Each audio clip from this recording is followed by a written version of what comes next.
¿Qué es educación virtual? Para mí es un placer poder participar en esta Semana Cultural de ustedes. Bien, pues en educación virtual, a grandes rasgos, la educación virtual son escenarios de aprendizaje potenciados por la tecnología que pueden ser sincrónicos o asincrónicos, es decir, como los MOOCs que los puedes tomar en cualquier momento, y sincrónicos que son los cursos virtuales que se pueden dar en línea y que se pueden tener videoconferencias con los maestros y que tienen un calendario muy específico. Permite también la presencia en dos tiempos, en el tiempo presencial, en donde se comunican simultáneamente, y en el tiempo también disasociado, porque tú dejas un comentario y 3 horas, un día, 2 semanas después, la otra persona lo revisa y comenta. Bueno, la educación virtual es un modelo educativo que surge de la necesidad de proporcionar al estudiante más autonomía a través de medios tecnológicos y está centrado en el aprendizaje. Busca que por medio de los intereses y gustos y necesidades del estudiante, él desarrolle y construya su propio conocimiento. Es una mirada nueva para poder enfrentar la educación desde otra perspectiva diferente a la escuela tradicional que está solo en aula, ya que la educación virtual pues es mediante cursos en línea, con la utilización de tecnologías y otras herramientas que potencian y ayudan a fortalecer la educación. ¿Qué perfil tiene un docente virtual?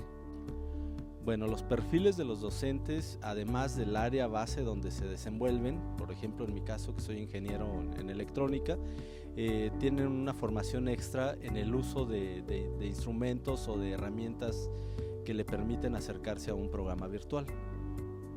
Bueno, primero es un docente que necesariamente tiene competencias digitales básicas, lo que le permite acceder al correo, hacer uso de ofimática, es decir, todas las aplicaciones como procesadores de texto, hojas de cálculo, presentaciones, y también tiene competencias sobre herramientas comunicacionales dentro de las redes digitales, como por ejemplo correo electrónico, el uso del chat o de los foros.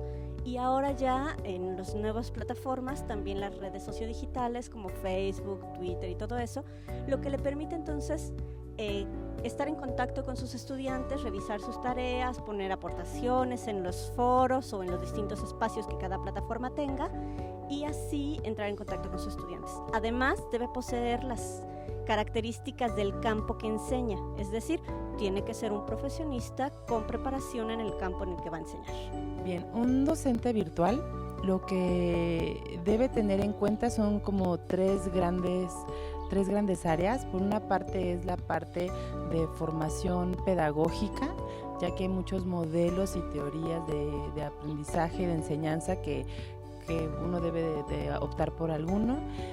Por otra parte es la parte tecnológica, es decir, conocer cuáles son las herramientas que te van a ayudar a transportar ese conocimiento, a compartir ese conocimiento, a crear esos escenarios de aprendizaje.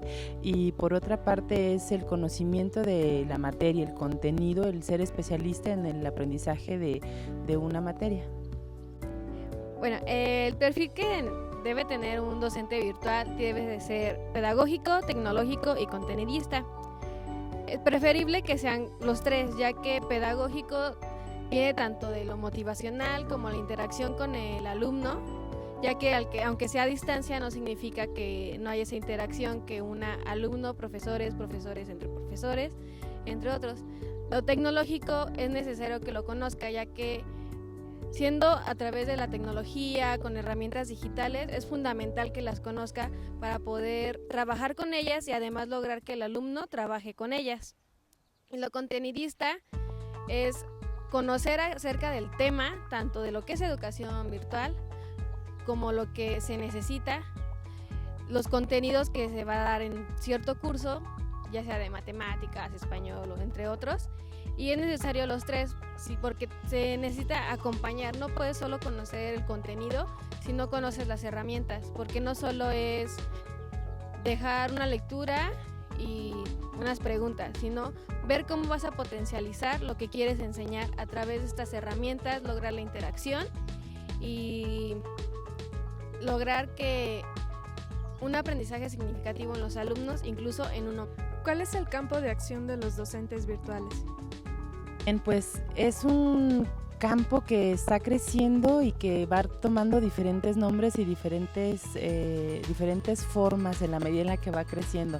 Sin embargo, hay áreas como muy identificadas que son especialistas en tecnología educativa. Esto puede trabajarse en áreas de gestión, de docencia, incluso también en el área administrativa. También está como diseñador instruccional. Y bueno, también el ser docente en línea, el tener ya sea desde educación media superior en México, por ejemplo, ¿no? Que ya hay muchas prepas en línea, y educación superior, ¿no? Bueno, el campo de acción es muy variado. El docente que tiene capacidades para manejar, capacidades y habilidades para manejar herramientas virtuales, pues se acoplan muchísimos programas. Hay que tener claro que el docente virtual pues no es como el docente presencial, incluso hay diferentes facetas o roles que puede desempeñar un docente en la virtualidad, desde ser facilitador, desde ser creador de materiales, desde ser tutor virtual, y entonces todas estas se complementan. Cuando uno genera las competencias para la docencia en la virtualidad, regularmente aborda todos esos roles, ¿no? Facilitador, tutor, asesor, creador de materiales. Pues ahorita es un montón, porque además de los espacios virtuales, que son netamente espacios en el ciberespacio, ¿no? En donde no hay un salón físico, sino son salones digitales, espacios así. También ahora se usa mucho el blended learning, o estos espacios en donde se mezclan una plataforma y por otro lado espacios presenciales. Entonces el docente virtual puede también dar clases en estos espacios mixtos. Además, una cosa que es importante es que un docente virtual puede tener cualquier tipo de noción del aprendizaje, ¿no?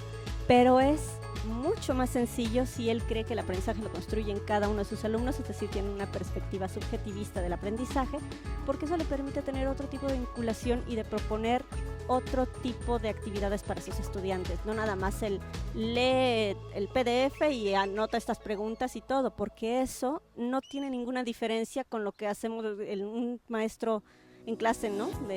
Te lees la lectura y para la siguiente clase me traes las preguntas respondidas.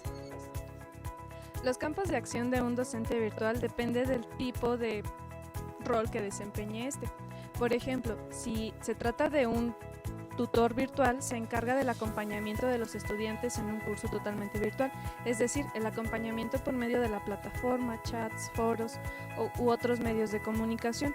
También puede estar como asesor virtual, que son los encargados de todo el contenido disciplinar que se imparte en los cursos virtuales, además de un diseñador instruccional que se encarga desde el análisis de la necesidad que debe cubrir cierto programa, así como la selección de los contenidos, o bien como un docente contenidista que se encarga de diseñar los contenidos, las lecturas, todos los materiales didácticos necesarios para un curso, una asignatura o un programa educativo cualquiera. También se encarga de la parte de la educación no formal, como pueden ser videojuegos, tutoriales, podcasts, para fines educativos no formales. ¿Qué posibilidades y limitaciones se encuentran en la educación virtual? Pues posibilidades muchas, porque te permite acceder en cualquier tiempo a cualquier tipo de grado, ¿no? Ya hay incluso doctorados en línea. Te permite, por ejemplo, en mi caso, me permitió estudiar una maestría embarazada, con bebé y con niño chiquitito, y poder estudiarla sin ningún problema, sin que yo tuviera que dejar a mis hijos en cualquier otro lugar. Pero así como eso, también a las personas que trabajan o ese tipo de cosas. La limitación es que tienes que tener una súper organización y mucho control de tu tiempo y de tus potencialidades, porque si no te confías. Y entonces piensas que porque es por computadora, entonces como que no es tan serio y vas dejando las cosas hasta el final. Y claro, cuando hay que entregar un trabajo hay que entregarlo ya. Y si no es una persona que tenga muy buena organización y muy buen autocontrol al respecto, va a fallar, ¿no? Y no tiene que ver con la educación. sino con la modalidad, en este caso virtual, sino más bien con que la persona no supo responder a los requerimientos. Otra debilidad es que se piensa que es como igual, es como calca del salón de clases tradicional, entonces no es cierto, los espacios son diferentes, los espacios digitales tienen sus características, la interacción que tienen las personas también es distinta de la presencial. Entonces, si no diseñamos un curso pensando en estas características de los espacios, de cómo van a interaccionar las personas, en cuánto tiempo, qué es lo que les vamos a poner a hacer que sea interesante, no nada más lee y responde, lee y responde, lee y responde, entonces estamos fallando, porque entonces los cursos se vuelven muy aburridos, nada más la gente lee, responde y entonces no hay ninguna interacción con los demás, no hay crecimiento y entonces falla. ¿O cómo podemos esperar que tenga éxito si no diseñamos algo específico para? Esa es como la gran debilidad ahorita, que todo el mundo cree que es muy sencillo y que con poner unas cosas en la plataforma ya está, y no es cierto, hay que diseñar. Y en ese sentido hay que tener los profesionales que sepan de diseño instruccional y de adaptación de los contenidos para las plataformas digitales. Bien, pues aquí uno de los grandes retos es que hay una gran población docente que ya tiene noción sobre su materia, que sabe que tiene que capacitarse, pero los grandes retos con los que se enfrentan es los tipos de capacitación que hay. Y por otra parte, el tiempo para capacitarse, porque también están acostumbrados a trabajar de una manera tradicional y el integrarlo de la parte tecnológica, pues siempre para ellos es un reto.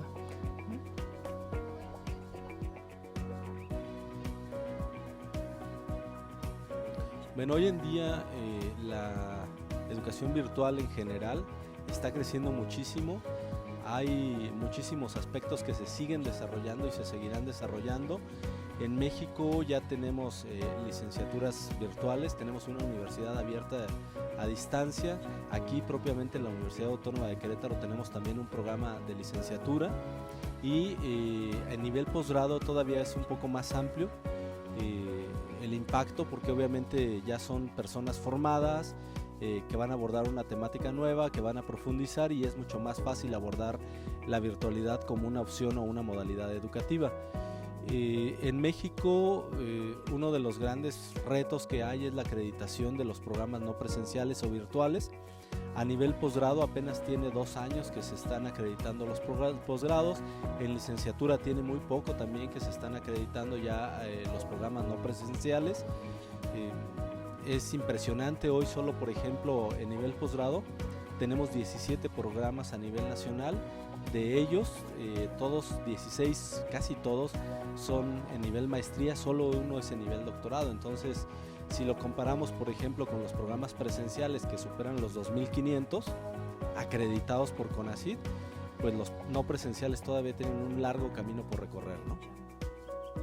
Bueno, algunas de las limitaciones de esta modalidad es la brecha económica, la brecha generacional, ya que impide llegar a varias comunidades alejadas. También otra de las limitaciones es que la educación virtual formal está centrada en personas adultas, ya que requiere un grado de autonomía y organización. La educación virtual no formal puede ser para cualquier edad y bueno, las posibilidades es que podemos estar en contacto con varias personas de cualquier lugar del mundo y crear en conjunto comunidades de aprendizaje, donde todos aprendemos de todos. Existen las posibilidades de educar con redes sociales como es Facebook, Twitter, YouTube y bueno, es un campo bastante amplio que lamentablemente no se ve como en este presente, sino se ve como un proyecto futuro cuando las tecnologías estamos inmersas en ellas, pero no les damos un uso adecuado. ¿Cuál es el estado actual de la educación virtual y hacia dónde se dirige? Bueno, en este sentido yo quiero invitarlos a que revisen el reporte Horizon.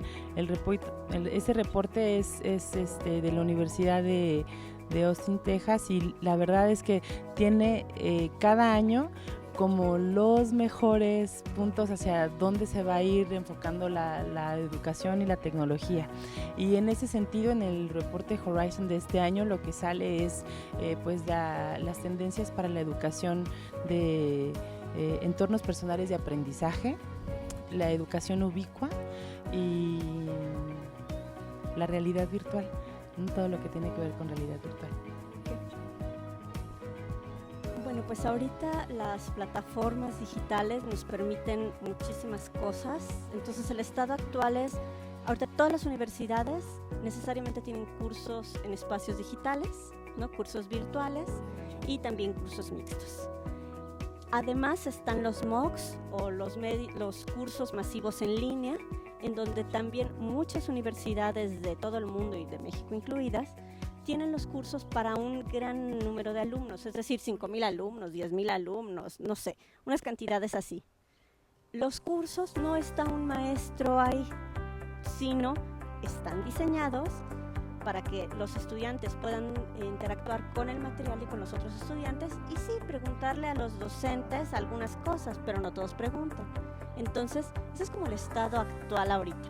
¿Y hacia dónde vamos un poquito? Pues yo creo que hacia las telepresencias, es decir, que ya después vamos a ver al maestro en el salón, aunque el maestro esté en China, ¿no? Y los compañeros estén, uno en Europa, el otro en Asia, el otro en América del Sur y nosotros acá en México. También se dirige un poquito hacia cada vez contenidos más interactivos, ¿no?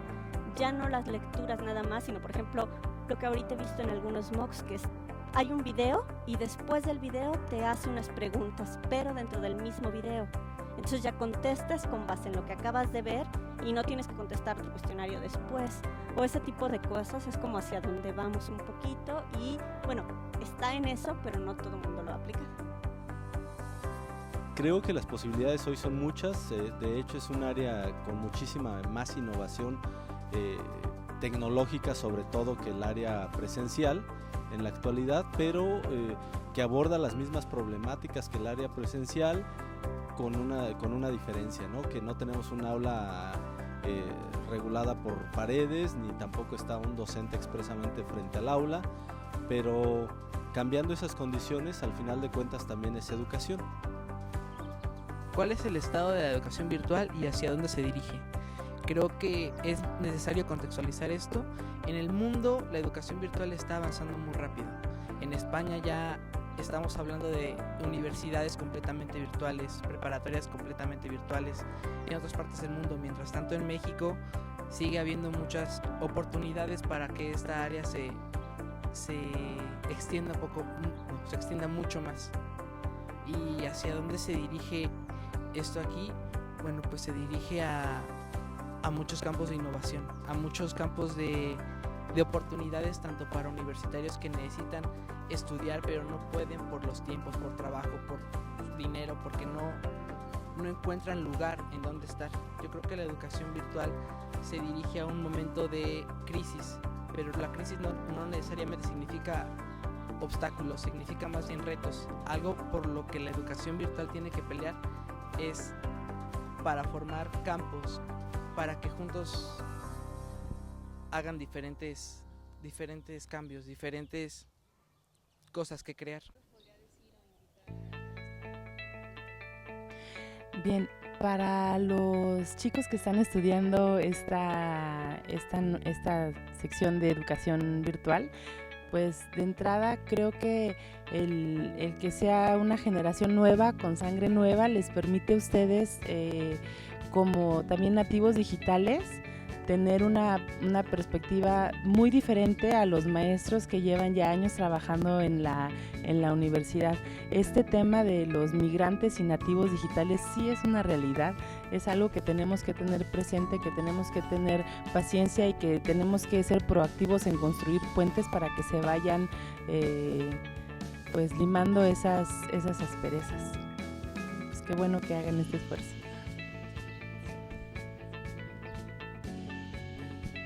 A partir de su experiencia, ¿qué recomendaciones nos daría a quienes nos dirigimos hacia la educación virtual?